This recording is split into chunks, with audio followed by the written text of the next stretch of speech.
What's up, Fit Dads, and welcome back to another episode of the Fit Dad Club podcast. My name is Jason, and I'm here to be talking to you today about something that I think is really relevant for a lot of guys because a lot of dads are time poor, right? We've talked a lot about how to get the most out of your, your situation, how to deal with the constraints that you've got and what you can do, right? And we talked a little bit about that. The biggest thing when it comes to guys who are time poor, they often come to us and say, I'm not going to have time to train. I can't spend hours in the gym. I don't even have the time to, go more than 2 or 3 times a week for less than 30 minutes. Or I have a couple of sets of dumbbells at home that I can use, after the kids have gone to bed for 20 minutes, right? That might be all the time you've got available. So what we want to look at is how do you get the most out of your training? How do you get the most out of any time that you can spend working on your physical body, right? That's going to be the focus. The biggest thing when it comes to getting the most out of your training or getting more out of your training than you currently are is understanding one key principle, and that is intensity.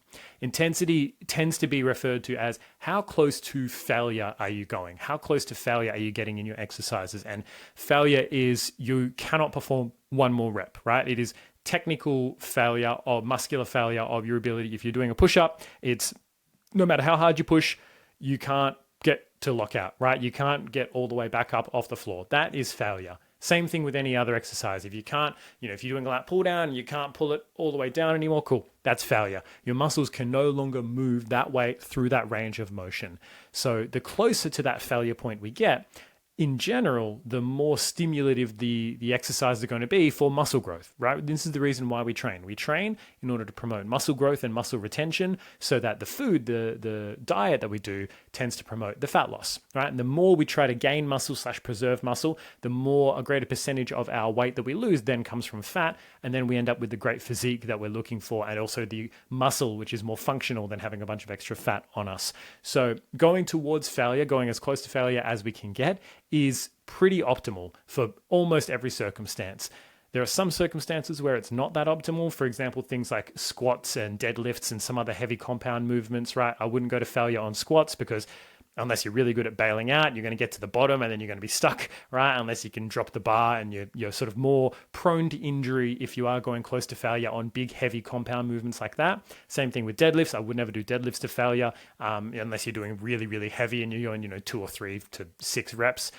If you're going more than that, it can get very, very fatiguing on muscles that potentially aren't used to that level of fatigue, like your spinal erectors, and that can cause some issues. So when it comes to intensity, you don't want to take everything all the time to absolute failure, but there are some ways that you can increase and get more out of your training and some techniques that you can use to get more done in less time. And they do often revolve around going a bit closer to failure. If you've got an hour session and you're doing, 5, 6 different exercises, I wouldn't take all of them to complete failure, but I might take the last 1 or 2, or I might take the last set of each exercise to failure, because going all the way to failure in your exercises does also build up a fair amount of fatigue because it's exhausting and it's also mentally quite hard. You've got to push a lot harder than you think you do because you've often got more left in the tank than you think. This is a big problem for a lot of people when they're training, and this is why we constantly recommend at least once a week, try and take one of your exercises to complete failure and then go, oh cool, oh shit, I didn't realize I actually had 7, 8 reps more in the tank than what I was doing. And that's how you can kind of gauge, is the training that you're doing effective,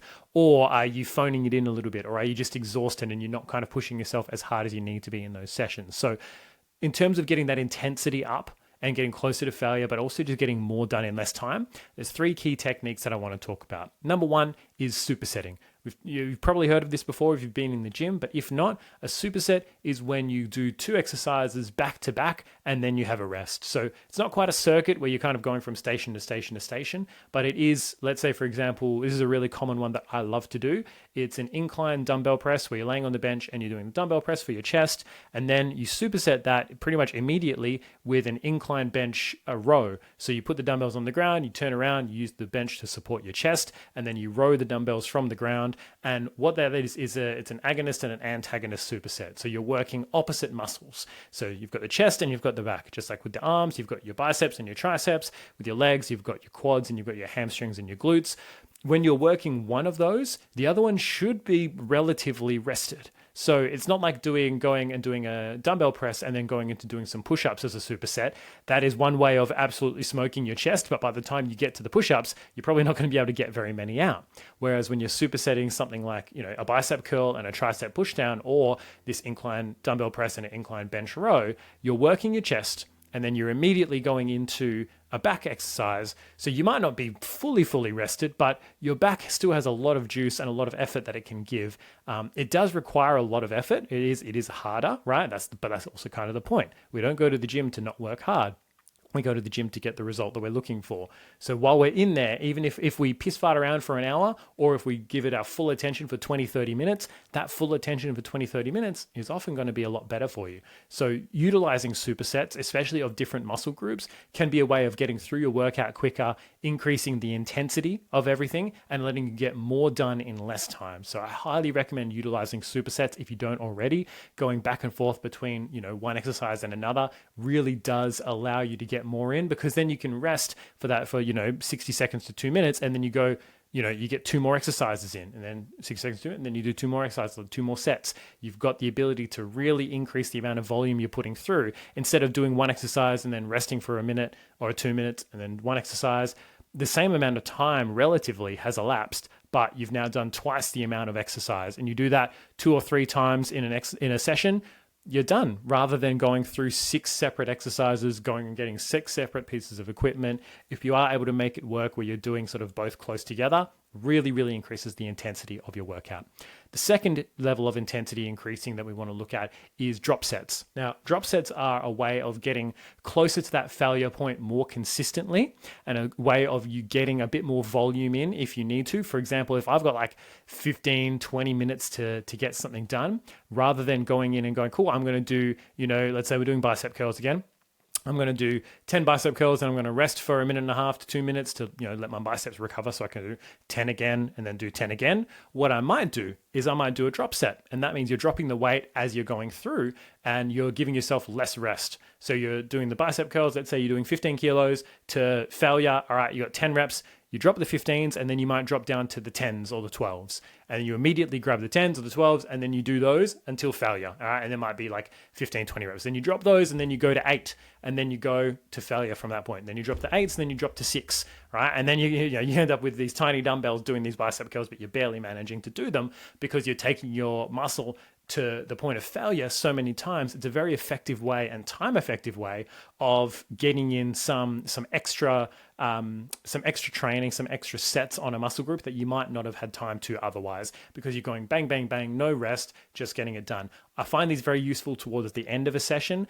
For me, yesterday, I went to the gym and my wife was at home. We had a sleeping toddler and we had a sleeping baby. As soon as I got to the gym, the toddler woke up and the baby woke up. So I smashed out a quick couple of drop sets, and then I went straight back home, because toddler and a newborn is not a lot of fun for one person to handle. So in that circumstance, drop sets were a great use, because I could just smash through, rather than doing a set, waiting, doing a set and waiting, smash through all of those sets, got a great stimulus, and was able to leave the gym. The final intensity increaser is a similar one, but not quite the same, and it's called myo reps.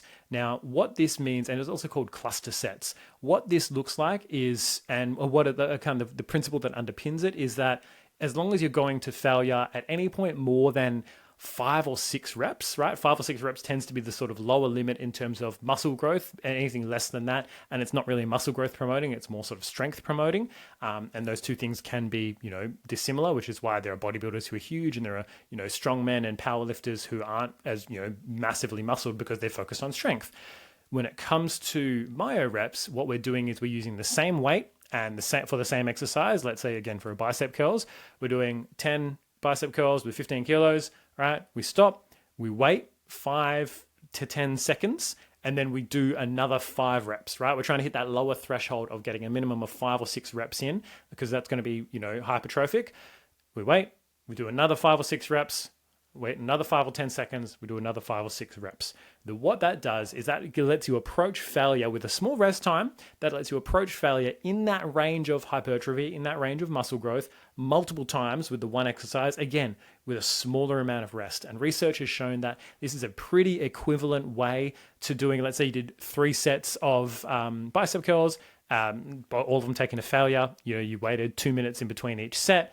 you did 10 reps, 10 reps, 10 reps, that would be about equivalent of doing one set where you took it to 10 and then you waited 5 seconds and you hit the 5 reps, you waited another 5-10 seconds, you hit the 5 reps.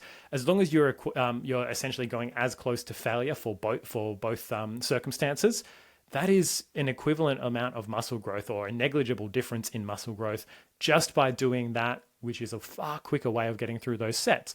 Again, it's another way of increasing the intensity, probably better used towards the end of your workout to get you a little bit more bang for your buck, but it is a very useful intensity technique. Now, the goal here is to just try and approach failure as many times as possible in the muscle groups that you want to work on, that you're wanting to grow, or that you're wanting to maintain the size of, as frequently as possible. It's great with isolation work because you can really focus in on it, and it's a lot less risky because fatigue can build up with some of the bigger exercises, as I've spoken about. Things like squats and deadlifts, they're a difficult one to do because they take a lot of full body force and fatigue, whereas doing something like leg extensions is not quite as bad. So consider what exercises you do try to use these on, but those are 3 methods that you can use to increase the intensity of your movement. Now, why do we want to increase the intensity? We want to burn more calories in less time. We want to gain more muscle mass in less time. We want to be time effective with the way that we train. And for some people, they've got no other way to scale up their training. I've got guys who's like, cool, the maximum I can do at the moment with the way life is a 20 to 30 minute walk once a day. All right, cool. What we want to do, and this is another way we could do this, we want to up the intensity of that walk. Now, there are some people who just walk around slowly, just kind of 1 foot in front of the other, 2-3 kilometers an hour. It's like, cool, that is a walk.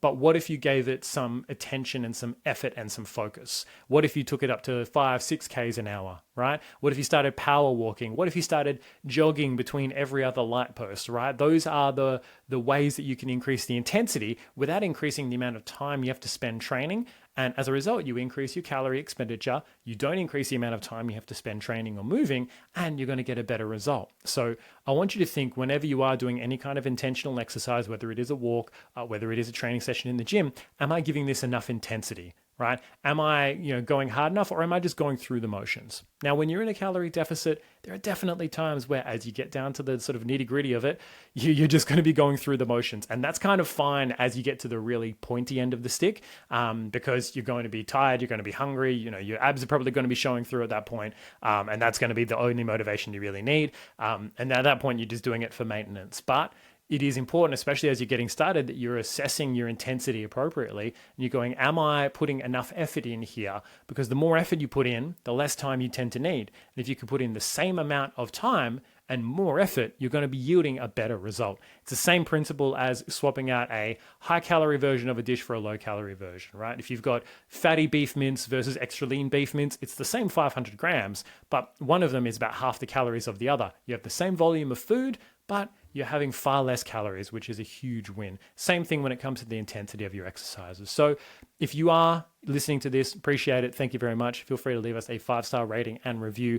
If there's any subjects you'd love us to have a chat about once Trav gets back as well, we'll be back to the normal recording schedule for both of us. But in the meantime, hope you all have a enjoyable Christmas and New Year. Like I said, feel free to rate, review, send us through any comments, and DMs on Insta if you have any subjects you'd love us to kind of cover off on, especially as I've got the next few weeks of kind of shorter, more sharp, focused episodes. If there's anything you'd love to hear a ramble on, I'm happy to do that. Head to fit-dad.club if you are interested in getting started with us. We'll help you build a plan from where you are right now, help you get to where you want to be, and then we can go from there. But until next time, see you all later.